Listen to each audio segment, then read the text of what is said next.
যারা উগ্র তাদের কাছে, যারা সাম্প্রদায়িকতা নিয়ে চলে তাদের কাছে কোনো ধর্মই নিরাপদ না, ঠিক কিনা? তারা দেশের মধ্যে একটা বিশৃঙ্খলা অবস্থার জন্য বসে থাকে। যখন দেশের মধ্যে আইন শৃঙ্খলার অবনতি হয় তখন তারা তাদের এই সুযোগ করে নেয়, ঠিক কিনা? আমরা এগুলো নিন্দা করি। যারা আল্লাহর মহান ওলিদের মাজার শরীফে হামলা করেছে বা ইয়াশতাজুলুস ঈদ মিলাদুন নবী সাল্লাল্লাহু আলাইহি ইসলামের অনুষ্ঠানে যারা হামলা করেছে, তারা এই দেশের মধ্যে অস্থিতিশীল পরিস্থিতি সৃষ্টি করতে চায়।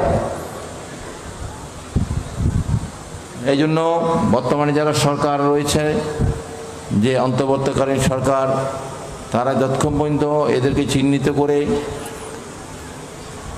তাদেরকে শাস্তির আওতায় আনা হবে না, ততক্ষণ পর্যন্ত এই দুষ্কৃতিকারীগুলা দেশকে এবং সাম্প্রদায়িক দাঙ্গা হাঙ্গামা, ধর্মের মধ্যে বিশৃঙ্খলা, এগুলা তারা করেই যাবে। এই জন্য অতি সত্বর এদেরকে গ্রেপ্তার আমরা দাবি জানাচ্ছি আজকে সুন্নি সম্মেলন থেকে। অন্য যারা আকীদার আলেম ওলামা আছে তাদের সাথে আমাদের বসতে কোনো আপত্তি নেই। যদি আমরা হিন্দুর সাথে বসতে পারি, যদি আমরা বৌদ্ধর সাথে বসতে পারি,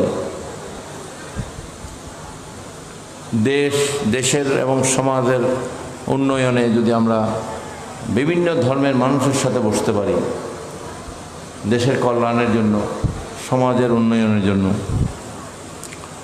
আমাদেরকে উপর দিকে চিন্তা করতে হবে, ঠিক কিনা? হেদায়েতের মালিক আল্লাহ।